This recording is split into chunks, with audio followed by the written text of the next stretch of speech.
ఒక్కొక్క చోట ఒక్కొక్క పేరుతో ఒక్కొక్క శక్తి ప్రకటింపబడుతున్నది. అలా ప్రకటింపబడుతున్న అంతా కలిపి మళ్ళీ పూర్ణశక్తియే. ఇలా శక్తిపీఠములు ఏర్పడి ఉన్నాయి. వాటి ప్రయోజనాలను ముందు చెప్తున్నారు. తర్వాత ఈ కథలో సంకేతార్థం మనం తెలుసుకునే ప్రయత్నం చేద్దాం. నిపేతు పృథివీ పృష్ఠే స్థానే స్థానే మహాముని మహాతీర్థాని తాన్యేవ ముక్తిక్షేత్రాని భూతలే. అక్కడ గొప్ప తీర్థములు క్షేత్రములు రెండూ ఉంటాయి ఈ పీఠములు యందు అన్నారు. అంటే శక్తి పీఠము, క్షేత్రము, తీర్థము 3 శబ్దములు వాడబడ్డాయి చూడండి. పీఠము అనగా శక్తి అక్కడ ఉన్న చోటు, అక్కడ క్షేత్రం ఉంది, తీర్థం ఉంది.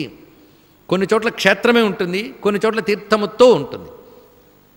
క్షేత్రము అంటే భూమికి ప్రాధాన్యం ఉంటే క్షేత్రము, జలానికి ప్రాధాన్యం ఉంటే తీర్థము. అది వివరిస్తున్నారు ఇక్కడ. పైగా ఒక్కొక్క క్షేత్రానికి వెళ్ళినప్పుడు పైన చూసి రావడం కాదండి.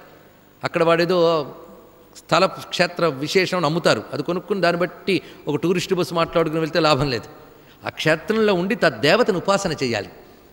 ఇది రామకృష్ణ పరమహంస తెలియజేసిన అంశాల్లో ఒకటి సాధకుడికి. వివిక్తసేవి లఘ్వాసి మొదలైన మాటల్లో కూడా ఇదే చెప్తారు ఇక్కడ. ఆ విధంగా వెళ్ళి సాధన చేయాలి. అందుకే ఇక్కడ ఈ పీఠముల గురించి చెప్తూ తీర్థక్షేత్రములు 2 ప్రాధాన్యం ఉంటుందయ్యా అక్కడ. వీటికి మరొక పేరు చెప్తున్నాడు, సిద్ధపీఠాహి తే దేశా దేవానామపి దుర్లభా. దేవతలకు కూడా ఆ పీఠములు దుర్లభములై, వాళ్ళు కూడా వెళ్ళి సాధన చేద్దామన్నా చూద్దామన్నా కొన్ని వాళ్ళకి అగమ్యములై ఉంటాయి. దేవతలకి అగమ్యములంటే ఇంకా మానవులకి చెప్పడానికి ఉన్నది. తేషు దేవీం సముద్దిశ్య హోమ పూజాదికం యత్ కురుతే కోటిగుణితం ఫలం తస్య మహామునే. అమ్మవారి ఉపాసకులు ఆ క్షేత్రానికి వెళ్ళి జపం చేసినా, హోమం చేసినా, సాధన చేసినా కోటిగుణితం ఫలం, 1,000,000 రెట్ల ఫలితం వస్తుంది. తత్ర జప్త్వా మహాదేవీం సాక్షాత్ పశ్యతి మానవ. అక్కడికి వెళ్ళి జపం చేసినట్లయితే అమ్మవారిని చూస్తారు. నేటికి క్షేత్రముల యందు సాధన చేస్తే దర్శనం తప్పకుండా లభిస్తుందని చెప్తున్నారు ఇక్కడ. దాని ప్రకారంగా ఏదో రూపంతో తప్పకుండా లభిస్తుంది. పాతకీ ముచ్యతే పాపాత్ బ్రహ్మహత్యాదికాదపి భూమౌ నిపతితాస్తేతు ఛాయాంగావయవా క్షణాత్. ఛాయాంగా అవయవాహ క్షణాత్ అన్నారు ఇక్కడ. ఆ ఛాయాదేవి యొక్క అంటే ఛాయాసతి యొక్క అంగములు పడిన చోట క్షణకాలం సాధన చేసినప్పటికి కూడా అనేక పాతకములు పోయి చిత్తశుద్ధికి అవకాశం వస్తుంది. జగ్ము పాషాణతాం సర్వలోకానాం హితహేతవే. అక్కడ అమ్మవారి స్వరూపం పడి లోకహితం కోసం పాషాణముగా మారినది అన్నాడు ఇక్కడ. అక్కడ బయటికి కనబడేది పాషాణం కాదు, శక్తిపీఠము. అందుకు బ్రహ్మ విష్ణుశ్చ రుద్రశ్చ తథేంద్రద్యాహ సురామునే ఆగత్యాహుర్వచస్తేషు సేవార్థే పరమేశ్వరీం. బ్రహ్మ విష్ణు రుద్రాదులు కూడా అక్కడికి వచ్చి పరమేశ్వరుని ఆరాధన చేస్తారు. ఇది సర్వశక్తి పీఠముల గురించి చెప్తున్నటువంటి విషయం ఇది. కనుక సర్వశక్తి పీఠాల్లో దేవతలు కూడా వచ్చి సాధన చేస్తారు. ఇది తెలుసుకోవాల్సినది.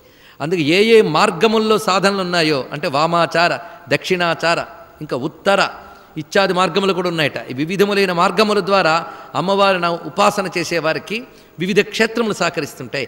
కేవల వామాచారాలకు కొన్ని క్షేత్రములు, కేవల దక్షిణాచారానికి కొన్ని క్షేత్రములు, ఉభయాచారములకి కొన్ని క్షేత్రములు ఉంటాయట. కొన్ని క్షేత్రముల్లో అయితే కొందరు వామాచార పరాయణులు వాళ్ళు ఉపాసన చేసుకుంటారు, కొందరు దక్షిణాచార పరాయణులు చేస్తారు. ఏది గొప్పదో మనం తీర్మానించడానికి లేదు, ఎవరి పద్ధతి వారికి గొప్పది. అంతేగాని ఆ సంప్రదాయం గొప్పదా, ఈ సంప్రదాయం గొప్పదా అని వాదనలు చేస్తూ అసలు ఉన్న సంప్రదాయాలకు అసలు పెట్టే పరిస్థితులు మనం ఉన్నాం ఇక్కడ. ఒక్కటి, పరహింస లేని ఏ సంప్రదాయమైనప్పటికీ కూడా సమాజానికి ప్రమాదం కలిగించని ఏ సంప్రదాయాన్నైనా గౌరవించవలసిందే. అది సంప్రదాయం గనక. ఇలాగా అమ్మవారి యొక్క శక్తిపీఠాల్లో భిన్న భిన్న సాంప్రదాయములు నేటికి మనకు గోచరిస్తాయి.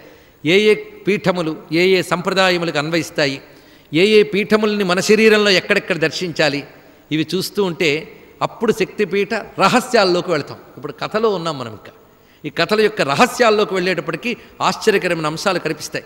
అయితే ఇక్కడ విష్ణువు, శక్తి, శివుడు ముగ్గురు ఈ కథకు మొత్తానికి ప్రధాన పాత్రలు. అవునా లేదా? శక్తి